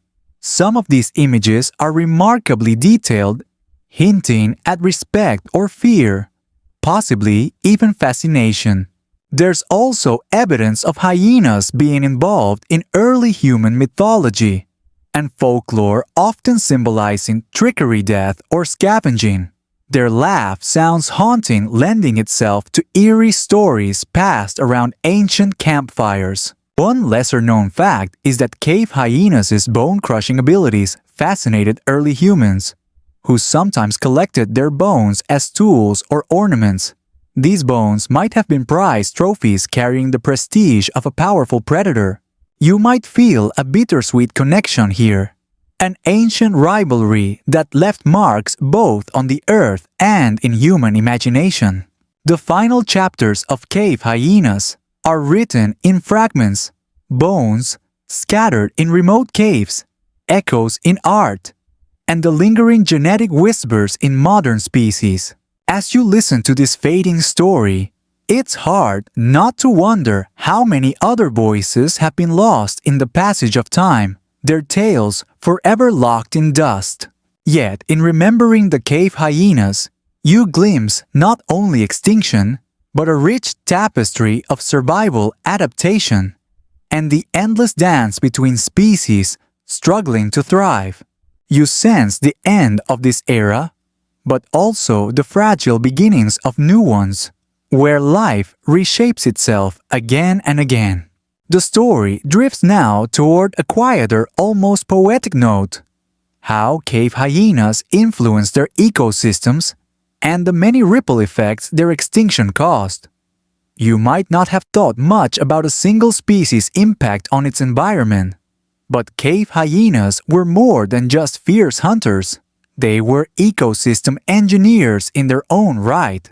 Here's a foundational fact: as apex, scavengers and predators, cave hyenas helped control populations of large herbivores and cleanse the environment by consuming carrion, reducing the spread of disease.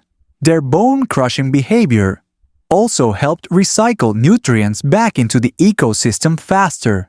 A quirky but intriguing detail is that their dens, often shared with other scavengers and predators, created micro-habitats. The accumulated bones, fur, and leftovers form complex layers that archaeologists now study as time capsules of Ice Age life. Imagine walking through one of these ancient dens, a chaotic jumble of bones, shattered tusks, and cracked skulls, all layered like a prehistoric jigsaw puzzle. It's a natural archive of the past, packed with stories. Historians and paleontologists still debate how exactly cave hyenas shaped the dynamics between other carnivores like wolves, lions, and even early humans. Were they fierce rivals, cautious allies, or something in between? One theory suggests cave hyenas indirectly influenced early human hunting strategies by competing for prey and den sites, pushing humans to innovate tools and social cooperation. So in a way, hyenas helped shape human evolution even if unintentionally. There's a quirky ecological twist, too. Some plants may have indirectly benefited from cave hyenas.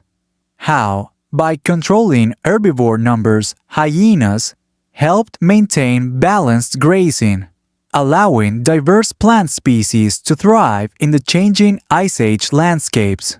Now picture the final decline of cave hyenas like the sudden silence after a rock concert ends, the absence felt in the ecosystem's heartbeat. Their disappearance created a vacancy in the food web, leaving space for other scavengers to expand. For instance, modern wolves and foxes may have benefited from the hyenas' exit, moving into territories once dominated by them. This reshuffling had long-term consequences for predator-prey balances. Another curious note: Some extinct scavengers with specialized diets like the giant short-faced bear may have been unable to adapt to the hyena's disappearance, hastening their own extinction. The loss of one species echoes through the chain of life. You can almost hear the Ice Age wilderness whisper, mourning the loss of a creature that was both a fierce hunter and a vital recycler.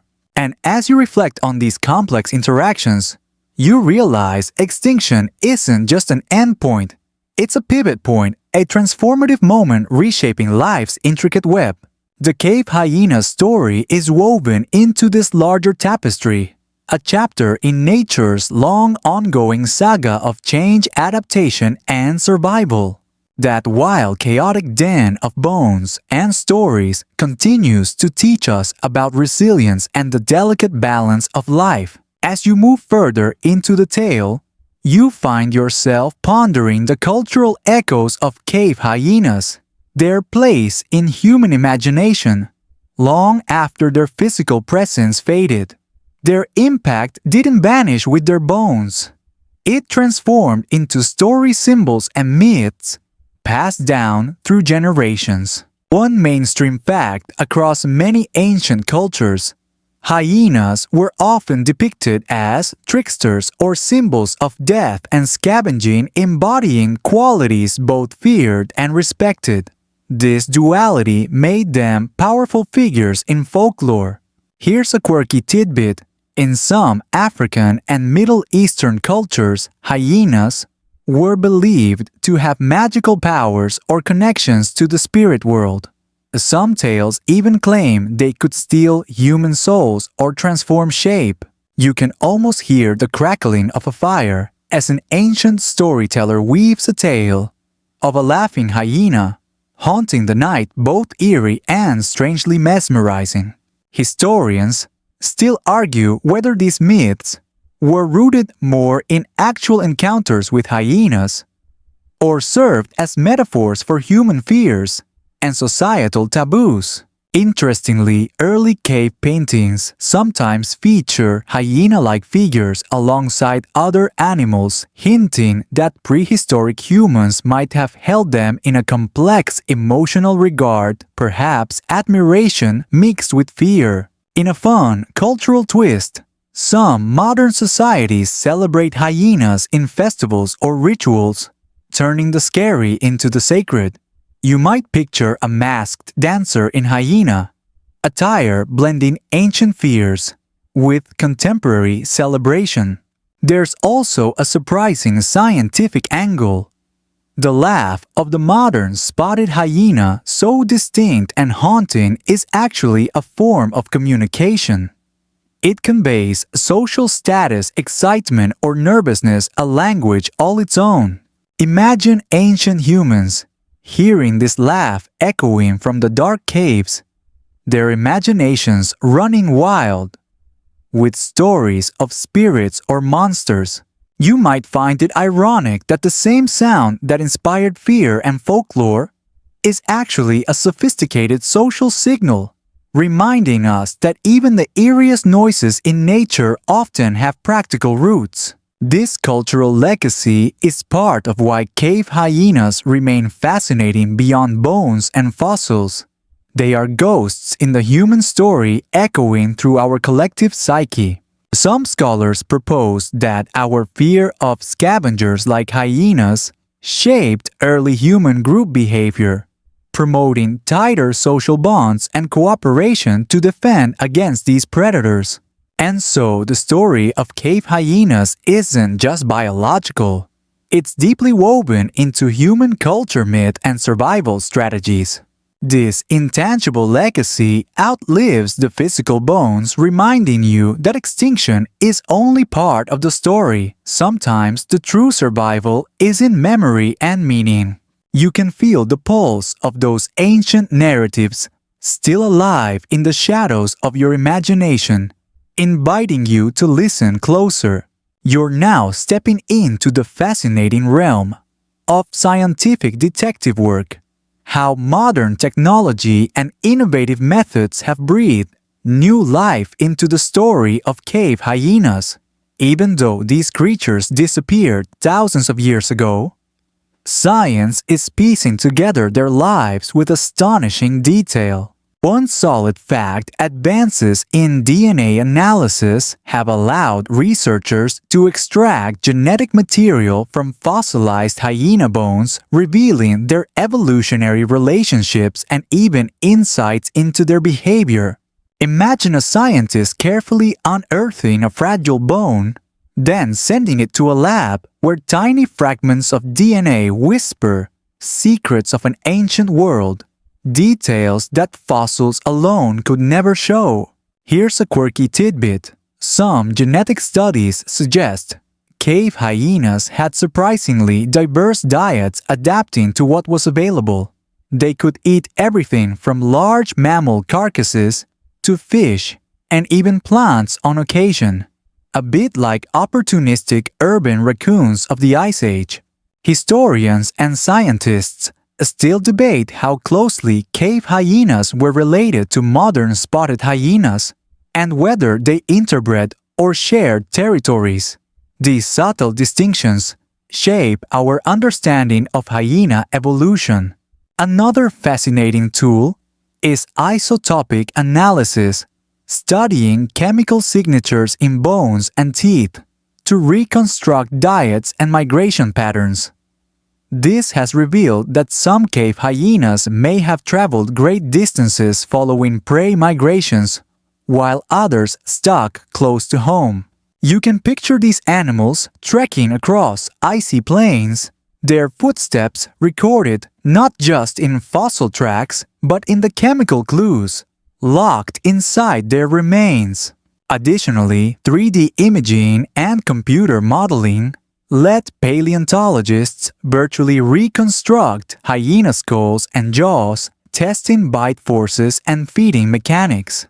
The results confirm just how powerful their bite really was, strong enough to crush bones most predators wouldn't dare touch. This bite strength wasn't just for show. It gave cave hyenas access to marrow and nutrients other scavengers missed, securing their niche in a competitive ecosystem. And here's a fun fact: the structure of their teeth evolved to function like built-in bone crushers, an evolutionary marvel that fascinated early scientists and continues to inspire biomechanical engineers. Despite all this progress, some mysteries remain stubbornly unsolved. For example, exactly why cave hyenas vanished so thoroughly while their African cousins thrived remains a puzzle. Some researchers propose climate change played the dominant role, while others emphasize human competition or disease. The debate continues, driving new research and discoveries. You can almost feel the thrill of the chase as scientists hunt for more fossils, more DNA samples, more clues hidden in caves and ancient sediments. It's a vivid reminder that history isn't just in books. It's alive in labs and fieldwork, constantly evolving with every new find. So even in Extinction, cave hyenas teach us about resilience, both biological and scientific, as we strive to understand life's deep past.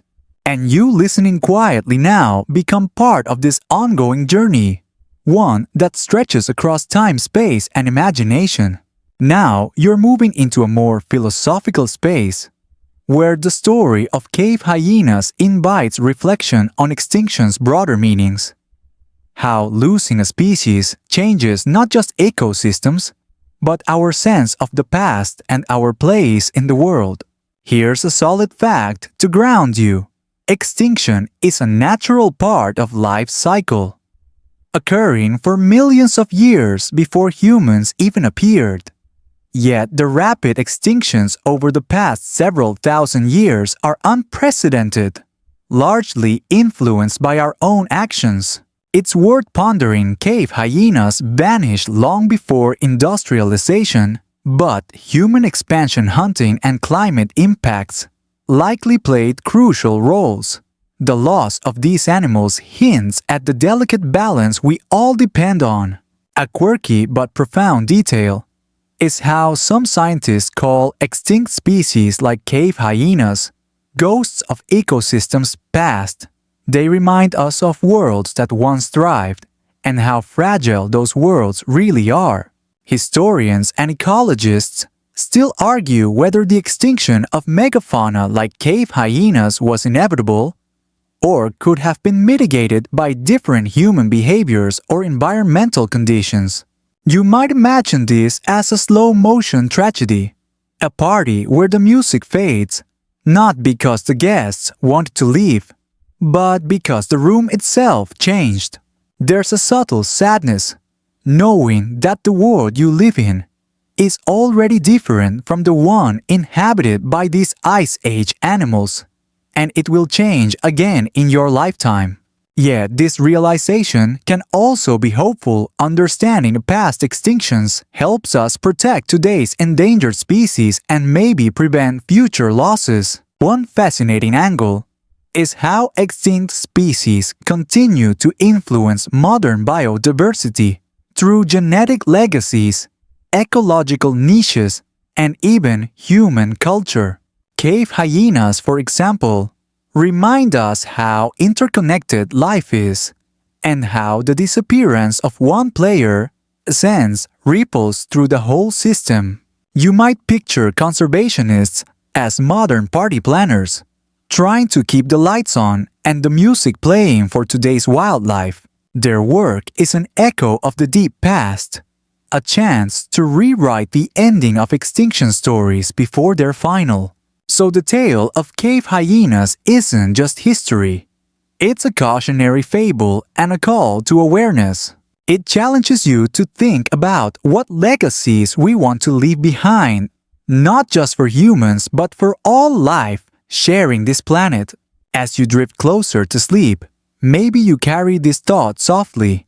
Extinction is loss, yes, but also a reminder to cherish and protect what remains.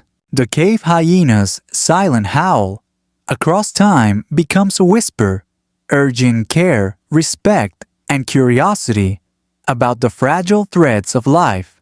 The scene now shifts to a broader view focusing on the fascinating interplay between cave hyenas and other megafauna of the Ice Age.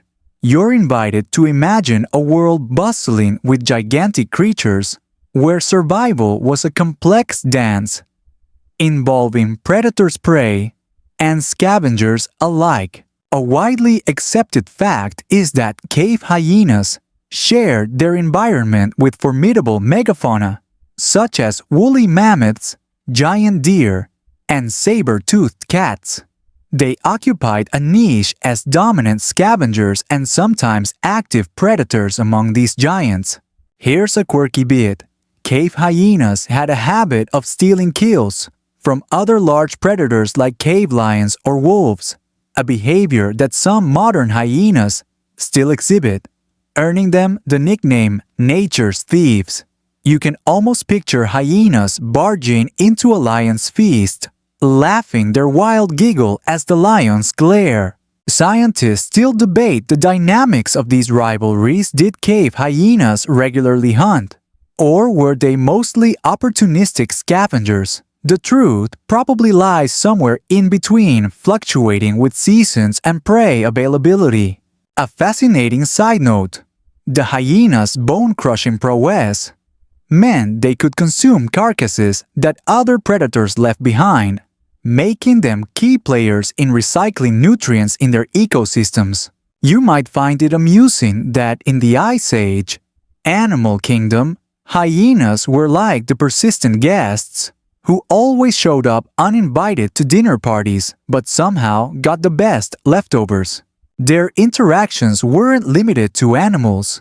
Cave hyenas and humans often cross paths, sometimes competing for shelter in caves, other times influencing each other's hunting and survival tactics.